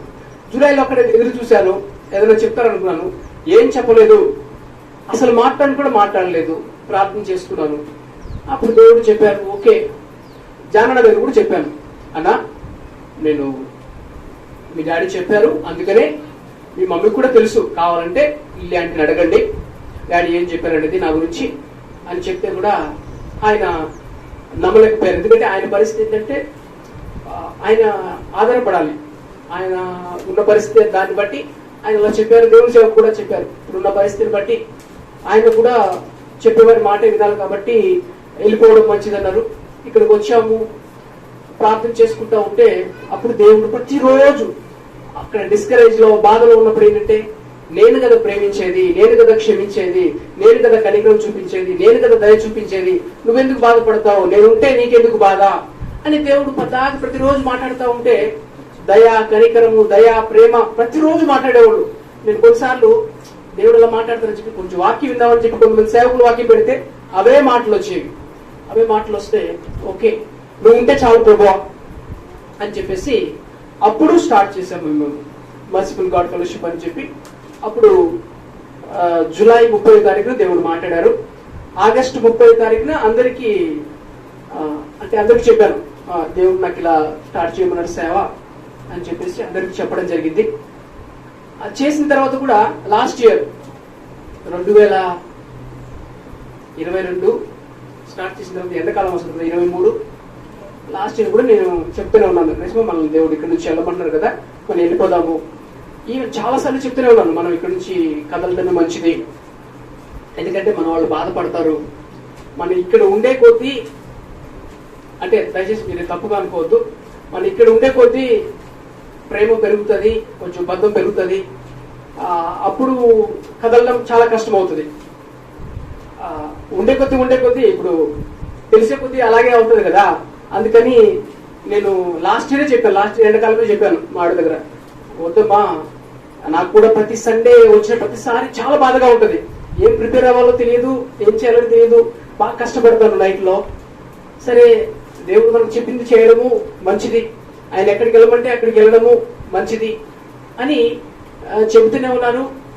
కానీ మావిడికేమో ఇక్కడన్నా కొంచెం తమిళ్ తెలిసిన వాళ్ళు ఉంటారు, అక్కడ తెలుగు ఓకే కొంచెం అర్థమన్నా చేసుకుంటారు. కానీ ఆమె భయం ఏంటంటే మా వాళ్ళ ఇంటి దగ్గర అంటే బంజారా, కనీసం వాళ్ళిద్దరికి అక్కడ ఇద్దరు బంజారా ప్రజలు ఉండి మాట్లాడుతూ ఉంటే ఆమెకి ఈమె గురించే మాట్లాడుతున్నారా ఏం మాట్లాడుతున్నా ఆమెకి ఏం తెలియదు అనమాట. అంటే ఇక ఆమె కష్టపడతారు. అందులో ఒకవేళ దేవుడు నన్ను చెన్నై వెళ్ళమంటే హ్యాపీగా అప్పటికప్పుడే వెళ్ళిపోయేవాడు, ఎందుకంటే నేను ఎవరిని బాధపడాల్సిన అవసరం లేదు. వేరే ప్రదేశానికి ఎక్కడన్నా, ఇంకా వేరే రాష్ట్రము ఎక్కడన్నా పంపించినా కూడా హ్యాపీగా. కానీ నేనేమి చెప్పడం కుదరదు, ఎందుకంటే మా ఊరికి రమ్మంటున్నారు. ఇప్పుడు మా అత్త మామకైనా సరే దేవుడు నన్ను మా ఊరికి వెళ్ళమంటున్నారు అని అంటే వాళ్ళకి బాధగా ఉంటుంది కదా, భాష తెలియదు, కష్టపడతారు. సో ప్రతిసారి కష్టపడుతూ ఉన్నాను. ఇప్పుడు ఎండాకాలం కూడా ముందుగానే చూద్దాము అన్నట్టుగా ప్రార్థన చేసుకున్నాము. అయితే దేవుడు నడిపించి ప్రొసీడ్ చేయడానికి దేవుడు సహాయం చేశారు. మీరు దయచేసి మా గురించి తప్పుగా అనుకోవద్దు. ఎందుకంటే మా కష్ట సమయంలో మాకు ఏం చేయాలో మీరు చూశారు కదా. అంటే ఫెలోషిప్ వాళ్ళు చేసే పనిని భరించలేక కొంతమంది ఈ లోకాన్ని విడిచిపెట్టిన వాళ్ళు కూడా ఉన్నారు. అలాగే నేను ఫెలోషిప్ తప్పని చెప్పట్లేదు, అది ట్రైనింగ్ లో ఒక భాగం. దేవుడు తన బిడ్డలకి అటువంటి అనుమతిస్తారు, కష్టాలు అనుమతిస్తారు. అది మన మేలు కొరకే అవుతుంది ఆయన మనం ప్రేమించినప్పుడు. కాకపోతే క్లిష్టమైన పరిస్థితుల్లో, కష్టమైన పరిస్థితుల్లో ఒక కుటుంబంతో నిలబడడం అనేది ఒక రకంగా మా జీవితంలో అది అంటే అటువంటి పరిస్థితి మళ్ళీ రాకపోవచ్చు. కానీ వచ్చిన ఆ క్లిష్ట పరిస్థితుల్లో మీరు మాతో నిలబడినందుకు మేము ఎన్నడూ మర్చిపోము. అంటే మీరు చేసిన త్యాగము. నార్మల్గా ఏంటంటే మనుషులు ఎక్కువ మంది ఏ సైడ్ ఉంటే ఆ సైడ్ నిలబడతారు. మా సైడ్ అప్పటికి ఎవరూ లేరు. ఏదో ప్రార్థన చేసుకున్నామని స్టార్ట్ చేశారు. నాకు తెలుసు ఇక్కడ ఉండకూడదు, దేవుడు చెప్పిన ప్లేస్లో వెళ్ళిపోవాలని. కానీ మీరు మా మీద ప్రేమ చూపించారు. ఆ తర్వాత మొన్న ఫస్ట్ యానివర్సరీ జరిగింది కదా, ఫస్ట్ యానివర్సరీ దగ్గర కూడా నిజంగా దేవుడు మనకు చెప్పిన ప్లేస్కి వెళ్ళిపోయి అక్కడ మనం ఒక ఫ్యామిలీగానే ఉంటూ ఒక్క ఆత్మ, ఒక యవనస్తుడో, ఒక అమ్మాయో, ఒక అబ్బాయో ఎవరో ఒక్కళ్ళు వచ్చి మనం యానివర్సరీ చేసుకుంటే బాగుంటుంది. ఇప్పుడు మనుషులు ఏంటంటే మనం ఏదో ఆక్యుపై చేసుకున్నాం అనుకుంటారు. నార్మల్గా ఏంటంటే మనం ఎంత చెప్పినా కూడా వేరే వాళ్ళ సేవని నేను వచ్చి ఏదో దొంగిలించినట్టుగా వేరే, అంటే మనం ఎంత తప్పు చేయకపోయినా కూడా అలాంటి భావన వస్తుంది సాధ్యమైనంత వరకు. కాబట్టి మనం వేరే ప్లేస్లో వెళ్ళిపోతే బాగుండేదని. కానీ సరే ఫస్ట్ ఇయర్ అయిపోయింది కదా, యానివర్సరీ హ్యాపీగా చేసుకుందామని చెప్పి ప్రేమగా చేసుకున్నాము. అప్పటికి ఏంటంటే చేసిన తర్వాత కూడా నాకు ఒక బాధ, అంటే దినములు ఉండే కొద్ది ఏంటంటే తెలియకుండానే మనం ఎంత ప్రేమించకూడదు, దూరంగా మనం కొంచెం దూరంగా ఉంటేనే మంచిది. మన మీద నమ్మకం పెట్టుకుంటే లేకపోతే మన మీద ప్రేమ పెట్టుకుంటే మళ్ళీ మనం ఏదో మోసం చేశాము, మనం ఏదో ఇబ్బంది పెట్టేసాము అనుకుంటారు అని చెప్పేసి నేను ప్రతిసారి మా ఆవిడకి చెప్తూనే ఉన్నాను. అయితే ఈ 3 సంవత్సరాలు 2021 నుంచి ఒక మళ్ళీ 3 సంవత్సరాలు, ఈ 3 సంవత్సరాల్లో ఒక రకంగా చెప్పాలంటే ఈ సండే ఫేర్వెల్ సండే అని చెప్పవచ్చు. నేను పౌలు గారు చెప్పారు కదా అపోస్తలుల కార్యం 20వ అధ్యాయంలో, సాధ్యమంత వరకు ఎవరికి బర్డెన్ గా ఉండడానికి కూడా ఏమి ఇష్టపడలేదు, ఎవరిని బాధపడలేదు. సాధ్యమంత వరకు ఏంటంటే దేవుని వాక్యము ఉన్నట్టుగా చెప్పడానికి నేను ఇష్టపడ్డాను. పోయినసారి మా అత్తమ్మ వచ్చినప్పుడు నేను వెళ్ళి అక్కడ ఇల్లు కూడా చూసేసి వచ్చాను, అక్కడ అడ్వాన్స్ కూడా ఇచ్చేసి వచ్చాను. సో త్వరలో మేము ప్యాక్ చేసుకొని వెళ్ళాలి అని అనుకుంటున్నాము. నేను ఇవన్నీ ఎందుకు చెప్తున్నానంటే మన జీవితంలో దేవుడు ఏం చెప్తే అది చేయడం మంచిది. దేవుని చిత్తం మన చదువులో కానీ, పెళ్లిలో కానీ, ఉద్యోగంలో కానీ, వ్యాపారంలో కానీ దేవుడు ఆశించేది. దావీదు ఆయన హృదయానుసారుడిట, అంటే నాకు ఇష్టమైనది చేస్తాడు అని అపోస్తలుల కార్యములు 13:22లో చూడొచ్చు. అంటే తను చేయాల్సిన ప్రతి కార్యాన్ని కూడా దేవుణ్ణి అడిగి చేస్తాడు. మనందరి పట్ల సాధారణ చిత్తం ఏంటంటే దేవుని బిడ్డలుగా అన్ని సమయాల్లో ఆయన స్తుతించాలని, అన్ని సమయాల్లో మనం ఆనందించాలని దేవుని యొక్క ఉద్దేశము. అయితే కొన్నిసార్లు మన ఇష్టం చేయాలనుకున్నప్పుడు దేవుడు అనుమతిస్తాడు, మొండిగా ఏదైనా అడిగితే ఇస్తాడు. కానీ వాటి వల్ల వచ్చే సమస్యలు కూడా మనం భరించాల్సి వస్తుంది. అయితే పరిపూర్ణ దేవుని చిత్తము చేయడం అనేది చాలా మంచిది. మన మనసును మార్చుకుంటూ పరిపూర్ణ దేవుని చిత్తము, మన దేవుని చిత్తం గురించి రోమిలకు రాసిన పత్రిక మొదటి 12వ అధ్యాయము 1-2 వచనాల్లో చూడవచ్చు. అంత మాత్రం కాకుండా కీర్తనలు 32:8, కీర్తనలు 32:8 నీకు ఉపదేశము చేసేదను, నీవు నడవలసిన మార్గమును నీకు బోధించెదను, నీ మీద దృష్టి ఉంచి నీకు ఆలోచన చెప్పెదను. దేవుడు మన మీద దృష్టి ఉంచి మనకు ఆలోచన చెబుతారు. అలాగని బ్రదర్ మీరు నమ్మాము, మమ్మల్ని ఎలా వదిలేసి వెళ్ళిపోతారు, అది కూడా నా బాధ్యతే కదా. దానికోసం కూడా చాలా రోజులు ఇబ్బంది పడి ఏడ్చిన రోజులు కూడా ఉన్నాయి. మిమ్మల్ని ఏదో మేము అలా అనాథలుగా వదిలిపెట్టడం కాదు, మేము డైజెస్ట్ చేసుకోలేకపోయాం. మాకు ఎక్కడైనా సెంటర్ ఇస్తారని ఆశించాము. ఎందుకంటే ఇన్ని సంవత్సరాలు నార్మల్గా ఇప్పుడు మన పిల్లలకి చదువు చదివించి కష్టపడి నేను చేస్తున్నది ఏమీ లేదు అంటే ఒక తల్లిదండ్రులుగా ఎవరు భరించలేరు. ఒకవేళ ఆ పరిస్థితిలో నేను మా నాన్నకి చెప్పేసినట్టుగా అలాగే వెళ్ళిపోయి ఉంటే అందరికీ సమాధానం చెప్పాలి. ఏమైంది అంటే అందరికి సమాధానం చెప్తే కోపంలో కోపము, చేదులో చేదు అని వస్తూనే ఉంటుంది. అంటే మనం ఎంత చెడుగా మాట్లాడు, నాకు కూడా కోపం వస్తుంది, నేను మనిషే, నాకు జరిగిన దాన్ని బట్టి నేను మాట్లాడటము, అప్పుడు వాళ్ళు దేవుణ్ణి నమ్ముకునే అవకాశం రాదు. ఒకవేళ అప్పటికప్పుడే వెళ్ళిపోయి నాకు ఇలా జరిగింది, ఇలా చేశారు, ఎందుకంటే తల్లిదండ్రులు అడుగుతారు కదా, అలా పడేటప్పుడు ఏం లేదు నాన్న, ఇంకో సంవత్సరం పెళ్లి అయిన తర్వాత నువ్వు ఇక్కడ ఉన్నాం కదా, ఎదురు చూస్తున్నావు, మాకు సెంటర్ ఇస్తారు, సెంటర్ ఇచ్చినప్పుడు మేము అక్కడికి వెళ్తాము, అడిగేటప్పుడు అలాగే చెప్తాం కదా, అక్కడ కళ్ళ ముందు జరిగేదాన్ని చెప్తాము. సో వాళ్ళు కూడా అదే నమ్మారు. ఏమి లేకుండా ఖాళీ చేశారని తెలిస్తే వాళ్ళు బాధపడి, మళ్ళీ మేము బాధపడి, మేము క్షమించలేకుండా ఈసారి మన క్యాలెండర్స్ తెచ్చుకోకుండా ఉండడానికి కూడా కారణం అదే. వేరే క్యాలెండర్ తెచ్చిన తెలుసు, ఇక్కడ ఉండట్లేదని తెలుసు, అడ్రస్ కూడా ఉండదు తెలుసు, మనం కూడా చెప్పారు క్యాలెండర్ ముందు కూడా. కానీ ఆ బాధ అనిపిస్తా ఉంది, ఎంత మర్చిపోతామని కూడా. ఎందుకంటే లైఫ్ కరెక్ట్ గా మన లైఫ్ సెటిల్ అయ్యే సమయం అది. మా ఏజ్ లో లైఫ్ సెటిల్ అవ్వాలి, ఎక్కడో చోట సెటిల్ అవ్వాలి, ఏదో ఒక జాబ్ లోనో ఏదో ఒక పనిలోనో, ఒక పాస్టర్ కంటే ఒక చర్చికి సెటిల్ అవ్వాలి. కానీ ఏమీ లేదు, ఖాళీగా అయ్యేసరికి ఏంటంటే అది దేవుని బిడ్డ కాకుండా వేరే విధంగా ఆలోచిస్తే రకరకాలుగా వెళ్ళిపోతాయి ఆలోచనలు. కానీ దేవుడు తన చిత్తం అంటే ఖచ్చితంగా ఆయన దీవిస్తారు. ఆయన చిత్తం మనం చేసినప్పుడు దాంట్లో ఆయన కృపను ఇస్తారు. ఆయన చిత్తాన్ని కొన్నిసార్లు పరిస్థితుల ద్వారా మనకు దేవుడు బయలుపరుస్తారు. ఆయన చిత్తాన్ని దేవుడి వాక్యం ద్వారా దేవుడు బలపరుస్తారు. కొన్నిసార్లు దేవుడు ఆయన చిత్తాన్ని మన ఓటముల ద్వారా, మనం కొన్ని ఎగ్జామ్స్ రాస్తాము, అక్కడ ఏం జరగదు, మనం అనుకుంటాము ఇంత కష్టపడి ఎగ్జామ్ రాసాం కదా, ఎందుకు ఇందులో ఓటమి అంటే దేవునికి మరొక దారి ఉంటది, మరొక మార్గం ఉంటది, మరొక కార్యాన్ని ఆయన మన చిత్తంలో చేస్తారు. ఏది ఏమైనా కూడా తండ్రి చిత్తము చేయువారు ఎక్కడుంటారు? పరలోకంలో ఉంటారు. మన స్వీయ చిత్తం కాకుండా, మన సొంత చిత్తం కాకుండా దేవుని చిత్తమును నెరవేర్చే వారముగా మనం ఉండాలి. మీరు కూడా ప్రేమతో మరలా సహవాసానికి వెళ్తారని నేను నమ్ముచున్నాను ఖచ్చితంగా. ఎందుకంటే ఇన్ని సంవత్సరాలు, ఇప్పుడు మేము వచ్చింది కొన్ని సంవత్సరాలే, మీరు అనేక సంవత్సరాలుగా అక్కడ మీకు కూడా బాధగానే ఉంటది. మాకెంత బాధ ఉంటుందో మీకు కూడా అక్కడ అన్ని సంవత్సరాలు ఉండి అక్కడి నుంచి వచ్చారని ఆ బాధ కూడా ఉంటది. మీరు హ్యాపీగా అక్కడే వెళ్ళొచ్చు. నా ఆశ ఏంటంటే మీరు మనస్ఫూర్తిగా మరలా ఫెలోషిప్కి వెళ్ళండి. ఇప్పుడు సేవ అంటే ఒక్క ప్లేస్ లో ఉండదు కదా, రకరకాల ప్లేస్ లో ఉండవచ్చు. కాబట్టి అలానే నా స్వార్థం కోసము అని చెప్పట్లేదు. ఒకవేళ మనకి అలాంటి పరిస్థితి వస్తే దేవుడు కృపణిస్తారు, దేవుడు కావాల్సిన శక్తినిచ్చి ఆయన నడిపిస్తారు. మేము ఒక 2 రోజుల్లో ప్యాక్ చేసుకొని వెళ్ళిపోవాలి అని ఆశపడుతున్నాము. కాబట్టి ఎలా వెళ్ళాలి ఏంటనేది ఏమీ తెలియదు. అంటే ప్యాక్ చేయడంలో మూవర్స్ ప్యాకర్స్ అని పెట్టుకుందాం అనుకుంటున్నాం. కాబట్టి ఒక రకంగా ఏంటంటే మీ అందరికీ నా హృదయపూర్వకంగా వందనాలు. ఎందుకంటే మా పరిస్థితుల్లో ఎవరికి చెప్పుకోలేని, తల్లిదండ్రులు కానీ బంధుమిత్రులు కానీ ఎవరు చెప్పుకోలేని బాధ, చెప్పుకోలేని పరిస్థితుల్లో మీరు మా పక్షాన నిలబడ్డారు, మీరు మమ్మల్ని ప్రేమించారు. ఖచ్చితంగా దేవుడు మిమ్మల్ని దీవిస్తారు. ఎందుకంటే మేము ఆయన కోసం వచ్చాము, ఆయన సేవ కోసం అడుగుపెట్టాము. మీరు మా పక్షాన నిలబడ్డ దేవుడు మిమ్మల్ని ఖచ్చితంగా విడిచిపెట్టరు. అయితే మేము వెళ్ళబోయే ప్రాంతంలో దేవుడు మమ్మల్ని సాక్షులుగా చేయాలని, ఆయన సంపూర్ణ చిత్తాన్ని నెరవేర్చుకోవాలని. మరొక బాధకరమైన విషయం ఏంటంటే, ఒక దేవుని బిడ్డగా, దేవుని సేవకుడిగా మొదట నేను నా ఇంటిని జయించాల్సిన బాధ్యత నాకుంది.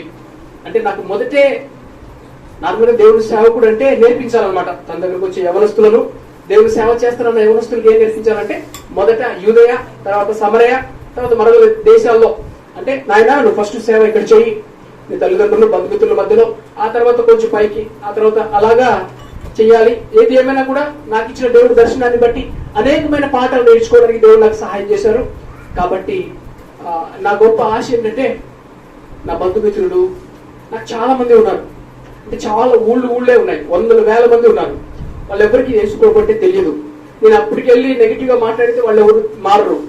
కాబట్టి మేము నమ్మకంగా అక్కడ దేవుని సేవలు చేయనట్లు, వారందరూ దేవుని తెలుసుకున్నట్లు, వారు యేసు ప్రభువుని నమ్ముకొని దేవుని కొరకు మనం చేయాల్సింది అంతకంటే ఇంకేం లేదు కదా. వారు రక్షణ, ఒక ఆత్మ రక్షణ కొరకు మనం ప్రయాసపడితే చాలు. మీరందరూ ప్రార్థన ద్వారా మాకు సపోర్ట్ చేస్తారని మేము నమ్ముచున్నాము. కానీ ఒక రకంగా చెప్పాలంటే నేను మిమ్మల్ని చాలా బాధ పెట్టాను, నన్ను మీరు క్షమించండి దయచేసి. ఒక కుటుంబంగా మేము మిమ్మల్ని బాధ పెట్టాము. ఒకవేళ మీరు మమ్మల్ని నమ్మేసి ఉంటే దయచేసి క్షమించండి. దేవుడు మాకు నేర్పించిన పాఠం కూడా అదే. మేము నాకు నేర్పించిన పాఠం ఏంటంటే, నేను నమ్మాను, నేను ఫెలోషిప్ ని పూర్తిగా నమ్మాను, దేవుని సేవకుల్ని పూర్తిగా నమ్మాను. నా జీవితం వాళ్ళు చూసుకుంటారు, అంటే నాకు ఒక దారిని వాళ్ళే చూపిస్తారని చెప్పి. కాబట్టి దేవుడు మాకు నేర్పించిన పాఠం ఏంటంటే, మనుషులు ఎవరిని నమ్ముకోవద్దు. ఎందుకంటే మనుషులు ఎప్పుడైనా ఏదైనా మారిపోవచ్చు. కాబట్టి మనం దేవుడిని నమ్ముకుంటే ఆయన మనల్ని విడవరు, ఎడబాయరు, సదాకాలం మనతో ఉండే దేవుడు. అయితే ఆయన చిత్తమట తండ్రి చిత్తము చేయవాడు పరలోకంలో ఉంటారు. కాబట్టి అది కష్టమైన, నష్టమైన, బాధ అయినా కూడా తండ్రి చిత్తం చేయడానికే నిర్ణయించుకున్నాము. కాబట్టి ఆయన చిత్తం మేము చేస్తుండగా దేవుడు మా అడుగులు స్థిరపరచాలని మా కోసం ప్రార్థన చేయండి. మేము మిమ్మల్ని మర్చిపోము, మీ గురించి మేము ప్రార్థన చేస్తాము. మన యవనస్తులందరూ చక్కగా దేవుడి నామం కొరకు ఆయన రాజ్యంలో బలపడాలని, ఆయన రాజ్యంలో వాడబడాలని, వారి జీవితాల్లో ఒక్కొక్క అడుగులో దేవుడి చిత్తం చేయాలని మనస్ఫూర్తిగా మేము కోరుకుంటున్నాము. మనం చిన్న ప్రార్థన చేసుకుందాం. ప్రార్థన చేసుకొని ముగిద్దాం. తండ్రి, మమ్మల్ని ప్రేమించి మీరు మాకు అనుగ్రహించిన సమయాన్ని బట్టి నీకు వందనాలు చెల్లిస్తున్నాను. మా ప్రియులు ఒక్కొక్కరిని బట్టి నీకు వందనాలు ప్రభా. వారు మా ఎడల చూపించిన ప్రేమను బట్టి వందనాలు, స్తోత్రాలు చెల్లిస్తున్నాను. మా కష్ట సమయంలో, మా అవమాన నింద సమయంలో మా కొరకు నిలబడిన మా ప్రియులు ఒక్కొక్కరిని బట్టి వందనాలు ప్రభా. వారిని మీరు దీవించండి. మా యవనస్తులు మీరు దీవించండి. మా బిడ్డలు మీరు దీవించండి. మేము యోగ్యుల మా బాధ్యులు ప్రభా. మీ చిత్తం చేయడం కోసమే ఈ పని చేస్తున్నాము. మీ చిత్తం చేయాలన్న ఉద్దేశంతోనే ముందడుగు వేస్తున్నాము. అయ్యా, మమ్మల్ని మీరు క్షమించి మా ప్రియులను మీరు బలపరిచి ఒక్కొక్కరిని మీరు స్థిరపరిచి మీ సాక్షులుగా ఉన్నట్లు కృప దయచేయండి. అయోగ్యులను మాకు ప్రయాణంలో కృప దయచేయండి. ట్రాక్ చేసుకునే విషయాలన్నింటిలో మీరు మాకు సహాయం చేయండి. నాయన, మా జీవితాలను చేతికి అప్పగించుకుంటూ, మమ్మల్ని మేము నీ చేతికి అప్పగించుకుంటూ, నాయన మీ మాటకు మేము విధేయత చూపించినప్పుడు విధేయత ద్వారా ఆశీర్వాదము చూడగలిగే భాగ్యము దయచేయమని యేసు నామమున ప్రార్థించి వేడుకొంచున్నాము తండ్రి.